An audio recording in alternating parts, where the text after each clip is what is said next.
So this is a video that I've wanted to make for quite a while now, but thanks to Wallis, I actually had the motivation to do it, so enjoy!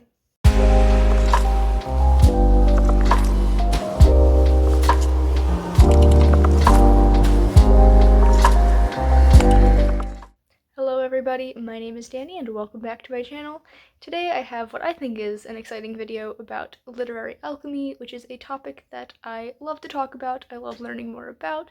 Hopefully you guys find this video as interesting as I do, so let's just start talking about it.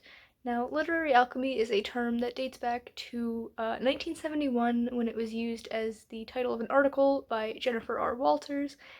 But it wasn't until the late 80s, early 90s when it started to gain some traction as kind of like a school of thought or like a sort of movement within the wider literary canon. And the term literary alchemy refers both to literary works that deal with actual alchemy and alchemical topics, but also works that use allegory and imagery from alchemy to show the progression of the story and the characters within it. This can be done both through the structure of the story or through the creation of the characters, and in this video I'm going to be focusing just on the story structure because it's already probably going to be super long and I don't want to make it longer than necessary, though if you would like a second video about the character creation aspect of literary alchemy, do let me know and I will be sure to put that on my to-do list. A quick disclaimer, I do not have very many sources to cite on this topic, which I regret. Most of my knowledge about it comes from a course that I took in college, and my professor didn't really give us a whole lot of sources to cite, and of course I did do my own outside research, but Danny from however many years ago that was didn't think to write anything down other than the stuff that she found interesting, so I will link a couple of things down below for you guys to check out if you are interested, but not a whole lot. So the alchemical process, or the magnum opus as it is called, can be broken down into several stages. For my purposes, I will break it down into 3 stages: the Negrito, the Albedo, and the Rubido. Sometimes it's broken down further into 4 stages, sometimes it's broken down into as many as 14 or 16. We're just going to stick to the classic 3 stages here and talk about how it relates to story structure because I find it to be the simplest and most effective breakdown of the alchemical process. So the first stage is the Negrito. This is the black stage, or the stage of dissolution and decomposition. This is where your character is in their start off normal world and then everything breaks down and for whatever reason they can no longer be there. For whatever reason, they just don't fit in the way they used to, and everything feels wrong, and the character becomes the Primo Materia, which is the basis of the alchemical process. It is the material, the thing that we are trying to turn into gold, into the Philosopher's Stone. The principal facets of the stage are heat and darkness because we are trying to melt away all of the imperfections and strip the character down to his or her or their core being before we can put them through this transformation into becoming the character they end up as at the end of the story. Other common elements are things like fire, dirt and mud, the illusion of choices, confusion, and the Gate of Saturn, which is the only real choice. It is the thing that leads us from this first stage into the second one. A great example of the Negrito in literature is Hunger Games, both the first book and first movie in the series. We have Katniss growing up in District 12, whose principal export is coal, so you have this darkness, coal is lit on fire, you have this heat, everything is dirty and grimy, and Katniss has all these things she is struggling with.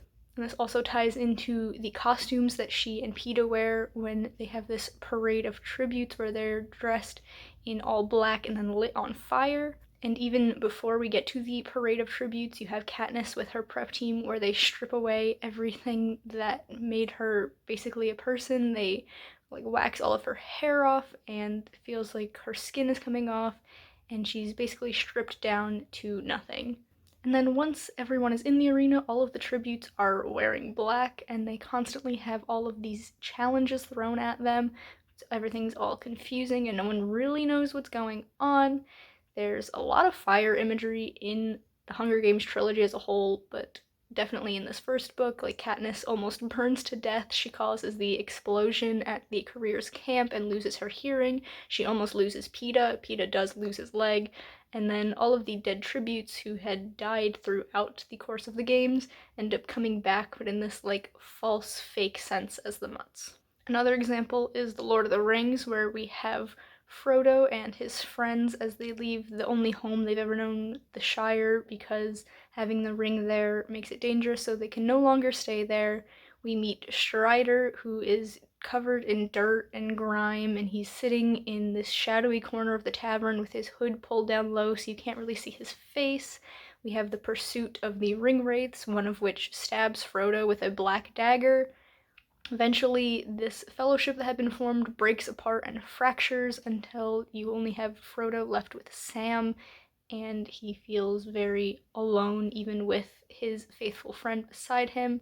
Gandalf's little solo mission is Negrito Overload, in that he's fighting the Balrog, which is darkness and fire incarnate. He's deep in the mines of Moria, and it's just a very dark movie overall, and book, but the movie has some really good imagery. And once out of the Negrito, we step into the Albedo, which is the white stage, or the stage of purification.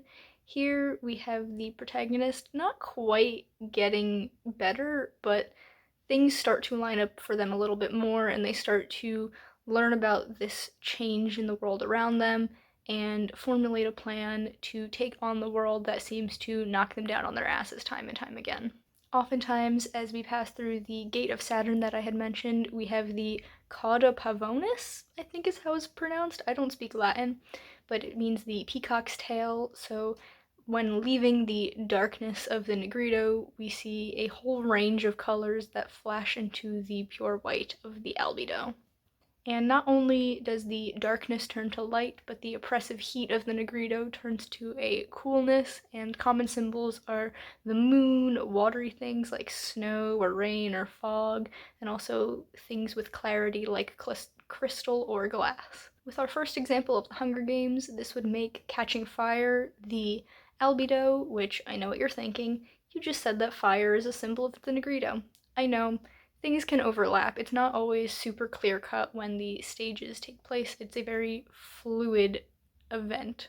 Here we have tons of references to snow, both like the physical weather element and also President Snow and his pure white roses. We have tons of water. The second arena is almost entirely water, which is no place for Katniss to be the girl on fire. We also have Finnick and Mags, who are from District 4, which is the fishing district, become very principal characters in this book. And we also see Katniss in her white wedding dress, which is kind of like a nod to the alchemical wedding, which we will talk about when we get to the third stage. In the Albedo portion of The Lord of the Rings, which would be the Two Towers, we have the return of Gandalf, who has shed his grey mantle and taken on the white. We also meet the White Horse Shadowfax, and we have the flooding and purification of Isengard. There is water all over the place in this book, from Sam and Frodo traveling over the dead marshes, Aragorn falling off the cliff into the water below. We have the rainy battle of Helm's Deep. We also meet Éowyn, who is known as the White Lady of Rohan. And even though the Fellowship had been fractured, each small portion of it has a purpose and a plan to move forward through the story.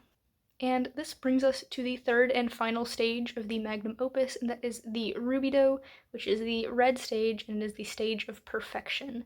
Though whereas the Negrito is the black stage and is characterized by darkness, the Albedo is the white stage characterized by light. The Rubido is not just red, it is also gold. It is the Primo Materia coming into its own and becoming the bright, shining perfection.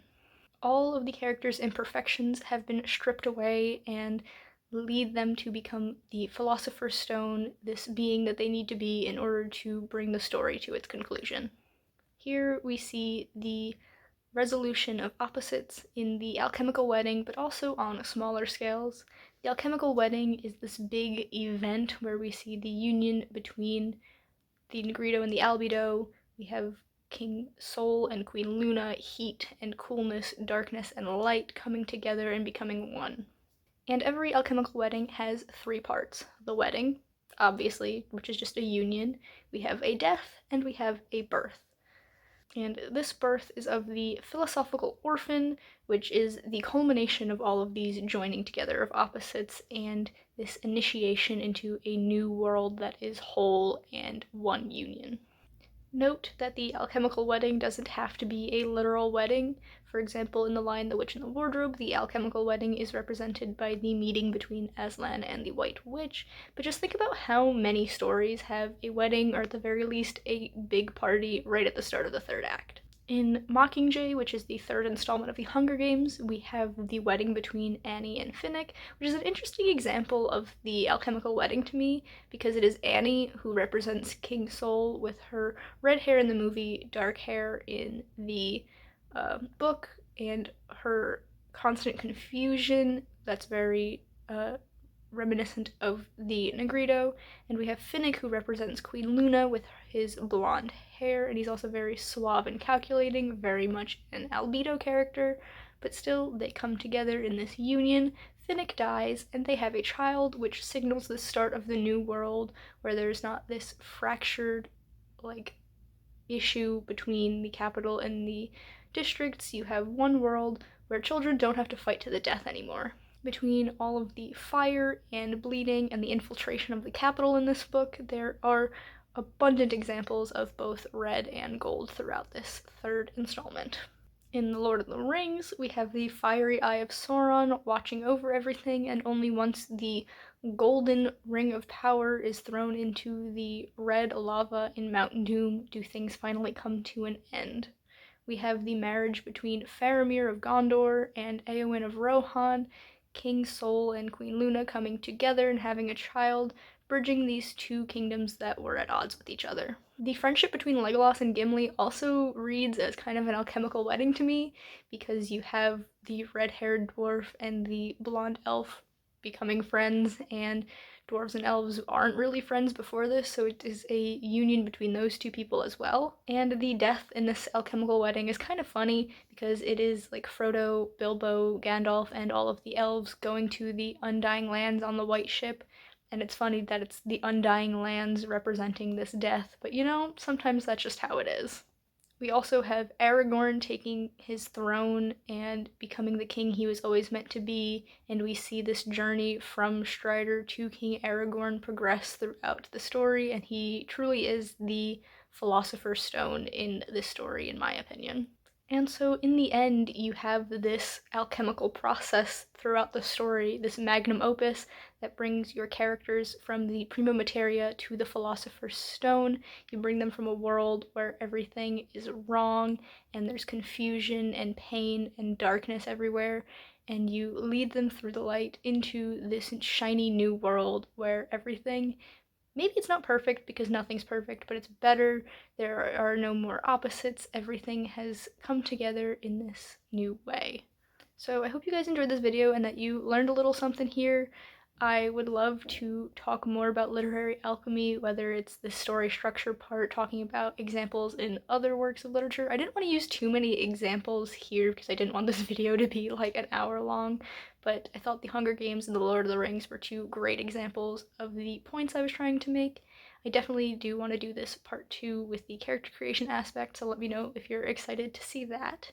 If you enjoyed this video, please be sure to give it a big thumbs up. You can subscribe to my channel for more content, and that way I'll see you in the next one. Bye guys!